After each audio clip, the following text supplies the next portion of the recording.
welcome back to another episode of the Public Opinion Show with your host, Pam Morton. And we are sponsored by the AKA team. The AKA team is a minority-owned construction company whose president is an African-American woman, and I think that is absolutely dynamic. So if you enjoy the show and if you enjoy the information as well as the conversation, consider being a sponsor. Well, I need to tell you all that I had the best vacation. I just got back. You know, we've had some shows. We had a show about vacationing on a budget, making sure that you get out there, and I took advantage of that. I just got back from a vacation about a week and a half ago. My husband and I we did what we called a West Coast adventure. So we went out to San Francisco. I'd never been to San Francisco before. I didn't think I was going to even like San Francisco, but I had so much fun. We saw the Golden Gate Bridge. I had never seen it before. It was beautiful. The bay was beautiful. Now, it was cold. So if you ever go to San Francisco, get ready because it's a little chilly. But then we also did a whole tour of the city, and we went to Napa Valley and Sonoma, and we did a wonderful wine tour because anybody knows me knows that I love my wine, and I had an absolutely wonderful time. So then we flew from San Francisco, went to Los Angeles, visited my daughter and my grandson. We went to Malibu, had a great time there. Then we flew from Los Angeles to Vegas, and Vegas is one of my favorite places to go. And even though I go all the time, we did a lot of different things this time. I went to the new, it's called the Circa, and it's a new hotel and casino, and it's in downtown Vegas. Make sure you get out there. It's wonderful. They got this rooftop swimming pool that's like, it's called a stadium swimming. So you go there and it's huge, but you got to pay like $25 to get in there. Then we also went to the Fontainebleau, which is a very new hotel and casino. And we went to dinner there. We had some of the best food we ever had. And then we flew from Vegas, went to Atlanta. That was our layover. And we even had a good time at our layover because we had some great Southern food at a place called Pascal's. And then we finally came home. So I say all that to say, make sure that you get out there, enjoy yourselves, go on some vacations, do it on a budget. I did a series of one-way flights, so they were a lot cheaper, you know, than a round-trip flight. But at any rate, figure it out and make sure that you are going on vacation and enjoying the rest of the summer. And with the summer, this is also what it used to be kind of like, you know, wedding season. I used to go to weddings all the time. I used to be invited all the time. I went to one wedding so far this year. And I'm like, it got me to thinking like, well, what's going on? Are people not getting married anymore? And I kind of know that from working at juvenile court because our private custody docket has gotten so large because so many people who are not married have to go there to work out custody issues and things like that. And the domestic relations docket is not as busy. And I'm like, what is going on? Are people just not getting married anymore? So that's what I'm going to be talking about this week with my guests. We're going to be discussing that whole marriage issue. So let's get started and meet my guest. Jeanette Logan-Lane. Jeanette Logan-Lane is a native Clevelander. She is with SAP. She is a licensed social worker with an accomplished background in family leadership and advocacy and assistance to vulnerable populations to help them build stronger communities through education, effective case management, and linkages to resources and supportive service options. Ms. Logan-Lane holds a Master of Social Work and Bachelor of Science Social Work from Cleveland State University and is the founder and operator of Key Diversions, LLC. Okay, so let's welcome Jeanette. Thank you so much, Jeanette, for agreeing to be on the show this week. And like I said, I wanted you on here because I was thinking about marriage and the fact that it just doesn't seem like people are getting married at the rate that they used to get married. And so that's what the question is, and it wouldn't be the public opinion show if we didn't have the public opinion question of the week. And the question this week is, married versus single. Why aren't people getting married anymore? And so I'm just going to let you give your thoughts about that, and then we'll just have a little discussion about it. So go ahead. Well, honestly, That's such a good question. The marriage rate has dropped probably like 60% in the last 50 years. But I honestly believe, as far as from women perspective, like I talk to my little cousins and all of them, they're getting around doing their thing. I think it's just the independence. You know, I think that they're just more independent. They're traveling. They're out making their own money. They're doing their own careers. They're running businesses. So I think just from that standpoint, I think that's one of the declines. It's not that pressure to get married anymore. It's not that that need is not there, I don't think, anymore, as prevalent as it was back in the day. You know, you gotta have a husband, get married, you're gonna be a spinster, so on and so forth. I don't think that fits the bill anymore. That's interesting, and you know, I'm glad that you did say that, because sometimes I've asked people that and they've said things like, well, you know, people's morals have changed or that, but you said it more of a practical type of a thing. It's like, whereas sometimes women did used to want to get married before because it was like a financial type of a thing, an economic thing. Let's get married. We can pull our finances together. But nowadays, I guess that focus is not so much on finances anymore, especially with women. And like you said, absolutely, a lot of women are you know, that's the big mantra, you know, be your own woman, get out there and so you have your own career, you can make your own money. But now thinking about that, do you also think that there has been a shift maybe in our, now I don't want to say moral, because I don't want to say people are immoral, but I think there's just been this whole thing of a lot of people living together. And so what do you think about that? So not even just the living together.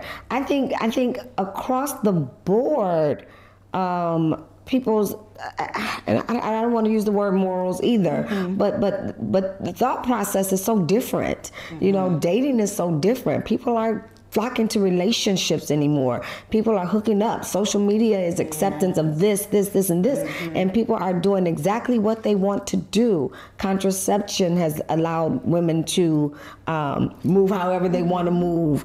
And it's just a completely different era now. People are going on apps just hooking up. People are just, and that's kind of, you know, I don't know if that's a morale issue or just what today's movement is. But it's just the climate now. It's just, everybody's just okay with it. Nobody's really into the relationship thing anymore. Nobody's putting really in the work, maybe that's it. That too. Maybe that's it. And you know, because it involves, you know, a commitment. Exactly. And I think sometimes people just don't want to do that that whole commitment. You know, this is the person. I mean, if you really listen to the vows that you take when you get married. Exactly. My husband and I have been married 38 years, God willing, in August. Okay, congratulations. And, you know, I mean, that's considered, people are like, wow, that's all, yes. Whereas, you know, when I was growing up, I was used to people being married 50 years. You know, I would go to my friend's parents' 50th, you know, anniversary. You know, I get you. But it's just, you just don't see that anymore. And you just, a lot of people don't want to make that commitment. They're like, I don't think that I can be committed to somebody that long. Right. And that's the thing. You're right. With the way our culture is, everything is constantly changing. I mean, you think about your cell phones. You get a new cell phone like every couple years because it's a new, better thing. Right. You know, something better to and do. That's the way I think people. It almost looks like people think of people that way. You know, there's always the next one or the better one or this or the other, and it's just, you know, and it's like, I don't know, it almost feels like people just don't really, it's not a big deal anymore. Right. It's not a big deal. It's not, because I'm going to tell you, neither one of my children are married. And I always thought, okay, I'll be going to their wedding. You know, it's not to say that they won't get married at some time, but they just haven't chosen that path yet. Right. You know, and, you know, it's not like, and so I'm, you know, I kind of back up off of it. You know, it used to be a time I would ask my son, because he's living with his girlfriend. My husband still kind of asks, you know, when are you getting married? You know, but I'm like, you know what? I'm just gonna back up. Right. I'm just gonna let people do it. But in my mind, I'm like, okay, so what has changed? You know, and, right. So he has friends who have gotten married. You know, that might be a little pressure maybe on him sometimes, but for the most part, there's still a lot that happen. You know. And my son is 26 years old. Well, he'll be 26 years old, and he's been living with his girlfriend. They've been living together now 5 years, and it's like, you know, I'm ready for it. You know, when am I want to be somebody's grandma. I've got 3 grand cats, you know, and that's fine. Yeah. That's fine. I'm glad that they are not having children before, but a lot of it is children are coming before marriages, and people are just coexisting as families, and that's it. Yeah. And then you have to realize also too, the makeup of families is so different now. If you're together, you love each other, and we're together. What difference does a piece of paper make? Right. So that's I think another turn off might be just that the whole divorce rate is so high. That's one thing too. Absolutely. And maybe that doesn't. Maybe people look at that and they're like, well, you know, why should I get married?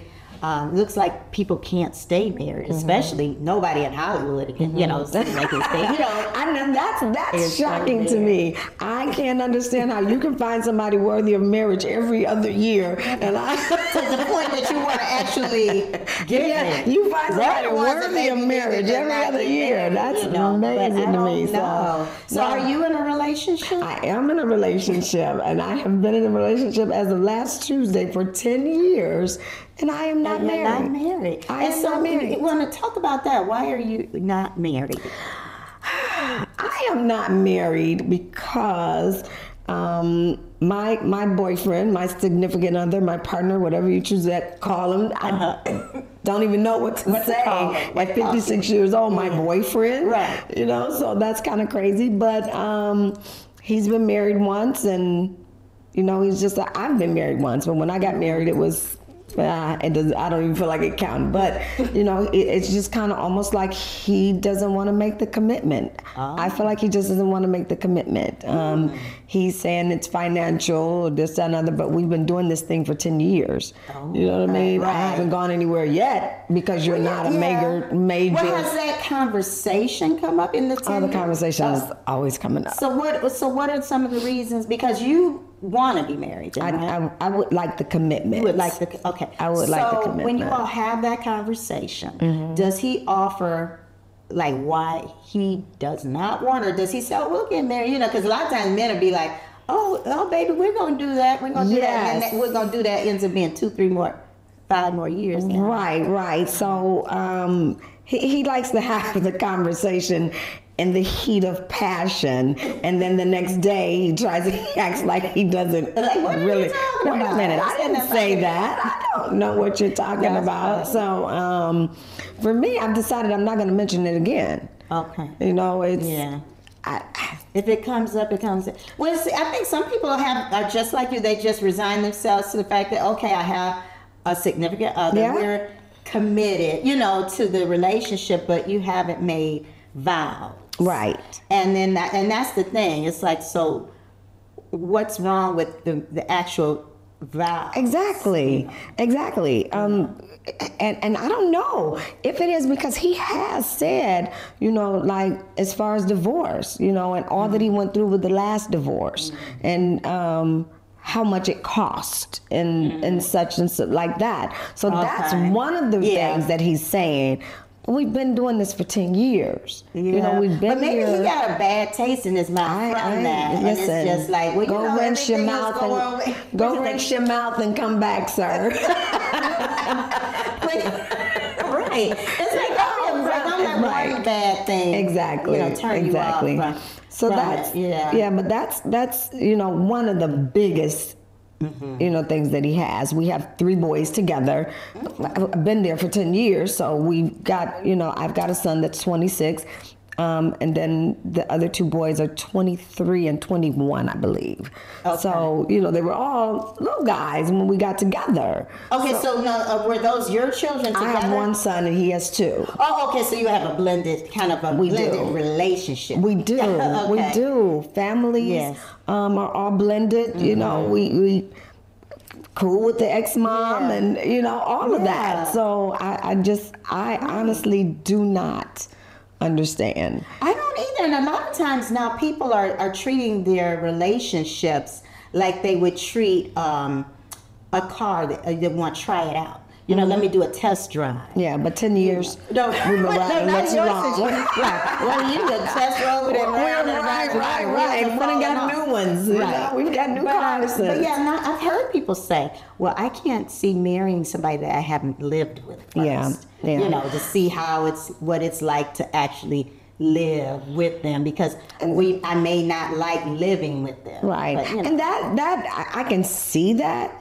I can honestly see that, but it wasn't ever like that before, and people went along and got along just fine. Yeah. You know what the old folks say is buying the cow, getting the milk without the cow. You know, so that's just not the way it was done. But I think it was a society type of thing. Exactly. Like I said, the pressure's just not there anymore. Right. The pressure from family, it's just not there anymore. You know, for you to be married. It was a time where, you know, the dad put together a dowry and such, and you know, it was a whole big thing. It was a whole It was a whole thing. And they made sure they matched you, or if you didn't match yourself, But I mean, I'm glad we're not there, and we've evolved. Of course, from right? But I know what you're saying. But is the pressure of, and I won't say the pressure, but the what's the word that I want to use? It's just not the expectation of marriage is just not there. Exactly. Like you say, you have it for your son, I have it for mine. I want that for mine. But the expectation is just not really there anymore from family, friends, or anything. I want it for my children. I mean, it's nothing like sharing a life with somebody. Right. And it's not always pretty, or, you know, sometimes it's the ugliest thing you ever want to look at, you know, but to know that you have somebody that is committed to you no matter what. Right. And they are going to be there for you. I really want my kids to know that. Right. I want them to know that from somebody, from having that type of a relationship. And for me, it's not even, for me, sometimes my marriage vows are the only things that get me through the rest of the day. Okay. You know, and my husband can make me so sick. I just be like, you know, I made a vow to God, but you know, but seriously, but it's nice to know that was there for me. Right. You know, Sure. for a spiritual aspect. Sure. But everybody, and I understand everybody doesn't come from that same spiritual aspect. There are a whole lot of different cultures and different communities, and they treat marriage different. But the biggest thing is that whole commitment. The commitment. And that commitment. Absolutely. My son's friend got married, and he's Indian. And that was my second Indian wedding I had ever been to. His sister had gotten married about 7 years ago. And so we went to his wedding this past year. And I just love, it's so beautiful to look at different people's cultures. Oh yeah, and absolutely. to see, you know, what they do. But the thing that was the same across the board was the whole commitment aspect of it, and the unity aspect of the whole ceremony. Yeah. And I think people miss out on that so much. And they think, okay, well, hey, everybody is doing this. Everybody's just living together. Nobody's really getting married anymore. And I realize that, but to me, it just makes me a little sad. It does. Like I absolutely want it. You know what I mean? I want it. I do, but. Well, you know, you can ask your boyfriend to marry you. I would not. Really? No, absolutely not. I'm still old school. I'm somewhat of a Southern belle. I was raised in Montgomery, Alabama. I see those people doing it on Facebook or whatever, and I'm turning the channel. I'm changing the channel. No, thank you. No, ma'am. Yeah. And to each his own. Yeah, right. To each his own. But no. Yeah. The Bible says, "He that findeth a wife, not she that findeth a husband." So I'm just that's kind of And then you don't want to get into the whole ultimatum thing either, because I've had some people that I know who have said, "Well, I'm going to give him until this day. And if he don't ask me to marry him, I'm gone." And then that day comes, and I'm like, "I thought you were gonna be gone." And I'm like, "Well, if he hit by this day," and I'm like, "Okay, And I think you cannot really, unless you're saying it for yourself, but you can't. I don't think you can give people tell them that. I think maybe in your own mind you can have it. Maybe it's not for them, but like you said, for yourself. You know, it's just like setting boundaries with anything else. You know, Yes. hey, this is, Yeah. you know, I feel like we've been doing this long enough for, you know, I want a Right. commitment. Exactly. I want a commitment. And if you don't Yeah. feel like that I'm the person Yeah. to commit to after all After all this years. time, Yeah. you're not committed to me, then what? Then what? Right. So and then that's when you have to make up your own mind and that choices about ultimatum, what like want you to said, do. has to be for you. Right. And that's the thing. It has to be not giving him until this time, but in your mind In saying, your I'm own giving mind. myself Right. until this time. Right. And if it doesn't happen, you know, it just didn't happen, but I'm going to move on because I don't want to feel like I have somebody who only wants to go up to this point. Right. And not go, Exactly, don't exactly. not jump on over that broom. Right, You know? because then the resentment set in with you. Right. You know, because I do feel resentful sometimes. I got to be honest. Now, are you all actually living together? We have a couple of different properties. So, like, actually, he's from New York. He still has a home in New York, and both of his parents are elderly. So we've been back and forth to New York since November. But the main resident is, you know, he has a home here in Cleveland. I have a home here in Cleveland, but the main residence is where I reside. Okay. So you spend more time together under one roof than you all do apart. Absolutely. Okay. Absolutely. And so now, do you all think that that's just works better economically, or is it just because that's how you all just like to see each other that much, or what? Oh, that's a good question. I mean, it is a good question because we are. You know why? But then there's not the commitment. So yeah, I'm still asking that question. Why are we residing under the same roof, and why are we all of this but without the commitment? So and then I guess that's something you have to ask yourself if you're okay with it. A lot of people are wonderful with that. As we can see, a lot of people are like, hey, if it don't work out, cool. You get your stuff. You take your little bag, and I take my little bag. That's what I'm saying. I don't know if that they do it as a convenience aspect. Right, I don't know. Or what. But I do think that is kind of telling when you start buying property together. Right. Doing all of that type of thing together. Right. I'm like, now wait a minute now. That's something completely different. You may want to be married for that. You know, just certain things legally that go along with that. Absolutely. Absolutely. But yeah, you know, it's just something I was just thinking about. I was just like, you know, I don't know. It just kind of makes me sad that people just don't give. I mean, I've run into so many people now, and a lot of people like my age. Like I just turned 60 in this past September, and I'm running into women now who have been married. Like long time ago, and they're like, no, that's not something I want to ever do again. Right. Which I can understand that, you know, for whatever reason, people are like, you know, I'm not going down that road. It's just such a different vibe. You know, women are traveling alone now, starting their businesses and just doing things on their own. On their own. Just doing things on their own. I cannot really speak to the aspect from a man's perspective. I don't, but I'm looking at, like I said, my little nieces and my little cousins, and they're all over in Dubai, and they're in Portugal, and they're living their lives, just spending hundreds of dollars on concerts, and they're doing this on their own, living their best lives without a thought of buying their homes, everything, just on their own. And then if they have a boyfriend from time to time, that's good. And then I guess they figure if they don't, they just don't. They just don't. So And even having kids, a lot of time used to be when people would feel like, okay, now I'm feeling like I want to have settle down and have kids. Let me find a wife, or let me find a husband, because but they're not even thinking of that anymore. Now they're finding a sperm donor, and as they call it, or just somebody, you know, their boyfriend they had a baby with, and then that's just and they're okay with it. Yeah. They're okay with it. So the conversation can go. You know, there's so many different reasons when you really look at it. Finances, people think it's too costly. It's the commitment is not there, or they don't want the commitment, or it's just so many different avenues and so many different aspects that you can look at now when it comes down to it. Yeah, and like I said, I have not even touched on the male perspective. And well, I'll say most of the males that I've come in contact with as far as marriage, even my own, it's like the financial piece is what they say. You know. You mean they're saying that financially right I'm now, not ready I'm not to. in the, yes. And what is the difference though?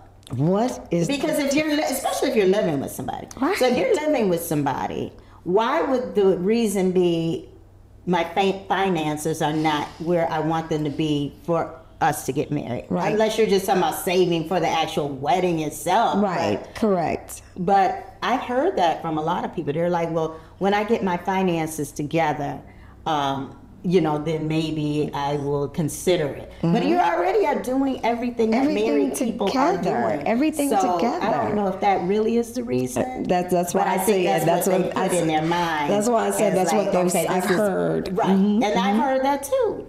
And I'm like, I don't know. But I do believe that we are in a culture, in a society, like you said, people are feel more relaxed and able to do what they want. Yeah. And it's like, and now the answers are, because I don't want to, it's like, I don't want to get married, but I still think that it needs to be mutual. If you're in a relationship with somebody and if you all just both don't want to get married, then that's fine. But I think it's a little bit of a problem, like you said.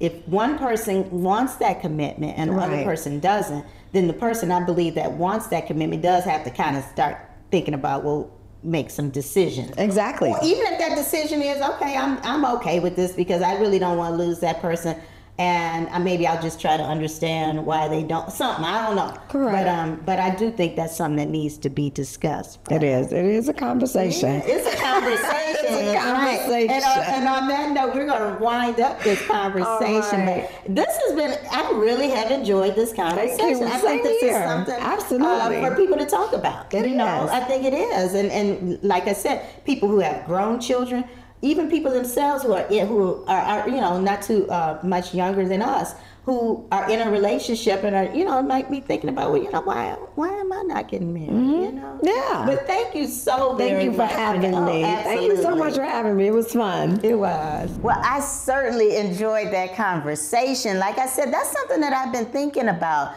because I used to love going to weddings. It's the summertime, and I'm just like, where are all the weddings? People just are not getting married anymore. But like we discussed, sometimes it's a commitment thing. Sometimes people think of it as a financial aspect. And sometimes people are just like, hey, I just don't want to get married. I like the free spirit nature of just having my own place, and then if I have a boyfriend or a girlfriend, I'll see them or whatever. But whatever it is, hey, this is where we are and this is where we're at in our culture and in our communities.